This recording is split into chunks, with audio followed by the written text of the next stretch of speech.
Le thème 7 porte sur les simulations en général et plus particulièrement sur la dynamique des populations.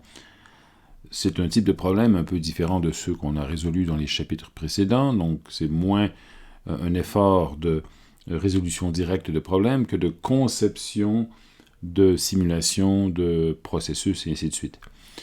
Donc ça dépasse aussi la physique. Ici on prend un exemple simple, celui de la dynamique des populations, donc ça touche plus à l'écologie ou à la biologie qu'à la physique, mais souvent, les physiciens sont appelés à réaliser des simulations qui s'appliquent dans d'autres domaines en raison de leur expérience en mathématiques et en programmation.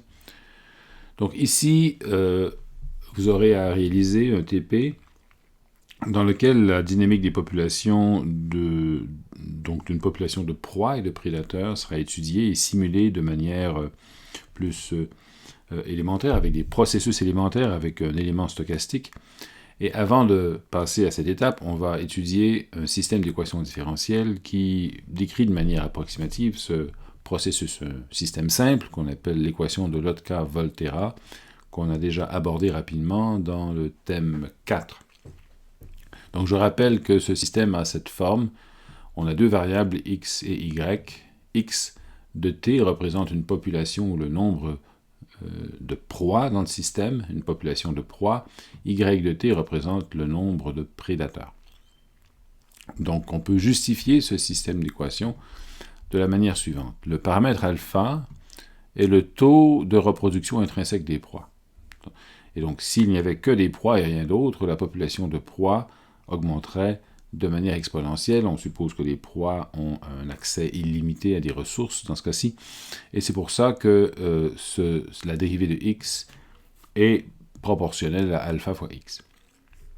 Bêta est le taux de mortalité des proies dû aux prédateurs. Donc c'est proportionnel aussi, ce taux de mortalité est proportionnel à x et aussi proportionnel au nombre de prédateurs. Il y a un signe moins, bien sûr, puisqu'il s'agit de mortalité. Ensuite, delta est le taux de reproduction des prédateurs en fonction des proies rencontrées. Donc, dans ce modèle, plus il y a de proies, plus il y a de ressources pour les prédateurs, plus ils vont se reproduire. Et donc, c'est pour ça que y point est proportionnel à plus, il y a deux signes moins, plus x fois delta. Enfin, gamma est le taux de mortalité intrinsèque des prédateurs.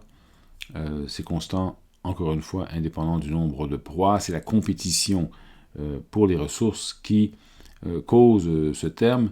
Ce n'est pas uniquement une décroissance naturelle. Autrement dit, plus il y a de prédateurs, s'il n'y a pas de proies, eh bien, plus il y a de prédateurs, plus leur taux de mortalité va être élevé. Donc, une décroissance exponentielle. Il est facile de résoudre numériquement ce système, donc c'est ce qu'on fait ici, c'est très simple, la fonction dx qui nous retourne les dérivés pour chacune des deux variables s'obtient simplement en copiant littéralement le système qui est écrit ci-dessus. On va choisir les valeurs suivantes pour les paramètres de l'équation, ces valeurs sont toutes positives, elles doivent l'être. On choisit comme valeur initiale une population de proies égale à 1 et de prédateurs égale à 0.1. On résout le système à l'aide d'ODE int et on fait le graphique, tout simplement. Donc, on obtient des oscillations. Ces oscillations ne sont pas sinusoïdales, elles sont plus complexes manifestement. On remarque surtout et principalement que la courbe des prédateurs en rouge est en quadrature avec la courbe des proies. Ce que je veux dire par là, c'est que la dérivée de y, donc de la population des prédateurs, est maximale lorsque le nombre de proies est maximal. C'est ce qu'on veut dire en quadrature. Autrement dit, la différence de phase entre les deux est de pi sur 2. Une autre façon de considérer ce système est de tracer un graphique d'écoulement. Donc, pour chaque valeur de x et y, sur le plan, on peut tracer une direction qui est en fait le vecteur de la dérivée x point, y point. On peut aussi donc tracer une courbe dont la tangente en chaque point est le long de cette dérivée. Et c'est ce qu'on fait avec la fonction streamplot. C'est ce qu'on a déjà fait d'ailleurs avec ça dans le cas des lignes de champ électrique. Donc pour ce faire, on définit une grille sur le plan, une grille qui comporte le même nombre de points en X et en Y, mais avec des pas de grille un peu différents. Je calcule ensuite la liste des composantes en X et des composantes en Y des différents points, parce que j'ai ici n carré points, donc 10 000 points sur un rectangle, et je calcule les dérivés, donc EX et EY, qui sont obtenus en appliquant la fonction dx que j'ai définie plus haut, en lui donnant comme argument justement cette liste de points. Donc j'ai une espèce d'application, de vectorisation, si vous voulez, de l'application de la fonction dx qui me retourne directement deux tableaux. Ensuite, j'utilise streamplot avec donc les valeurs de x et de y et les tableaux EX et EY pour obtenir le graphique qui est ci-dessous. Ce qu'on remarque dans ce graphique, c'est l'existence d'un vortex, enfin d'un point fixe autour de 1, 0.5. Ce point fixe est entouré de lignes qui circulent autour de ce point et qui représente une oscillation. Donc l'oscillation qu'on a vue dans le graphique précédent, elle se manifeste ici par cette rotation des lignes autour du point fixe. Autrement dit, en fonction du temps, si on considère la variable x, elle oscille, de même que y va osciller lorsqu'on tourne autour du point fixe, mais avec une différence de phase de pi sur 2. On remarque que cette rotation est presque circulaire autour du point fixe. Plus on s'éloigne, plus il y a une déformation par rapport à cette rotation quasi circulaire. Enfin, on va analyser plus en détail cette théorie du point fixe. C'est peut-être un sujet que vous avez déjà rencontré, déjà vu dans votre cours de physique mathématique, mais faisons-le quand même. Donc le système d'équations peut s'écrire comme ceci en général. J'ai ici un système d'équations du premier ordre, j'ai n variables et j'ai n fonctions fi qui me donnent les dérivés. X ici représente un tableau, un vecteur de toutes les variables en question. On va supposer qu'il existe un point fixe, donc le point fixe c'est une valeur de x qu'on va appeler x étoile, pour laquelle les dérivés sont nuls. Donc fi de x étoile est égal à 0. On va étudier ce qui se produit à proximité du point fixe, pour savoir s'il est stable ou non.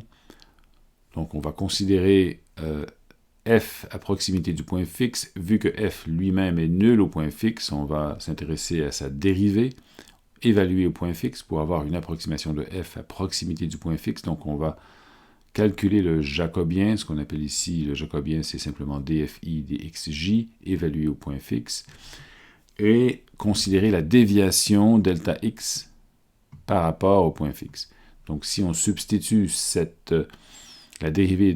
on calcule la dérivée de delta x par rapport au temps, c'est la même chose que la dérivée de x par rapport au temps, bien sûr, puisque x étoile est une constante, et on obtiendrait premièrement f de i évalué au point fixe qui donne 0, plus la déviation par rapport à ce point-là, donc la dérivée de f fois la déviation. Donc c'est pour ça qu'on a ce système d'équations linéaires très simple.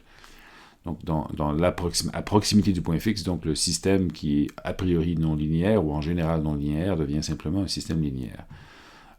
Et dans ce cas-là, eh bien, la meilleure façon d'analyser ce système est de transformer, de faire un changement de variable dans une base où la matrice J est diagonale. Donc la diagonalisation ici est une hypothèse. On suppose que J peut être diagonalisé, et dans la base où J est diagonale, on a de nouvelles variables yi, et le système d'équation devient simplement celui-ci.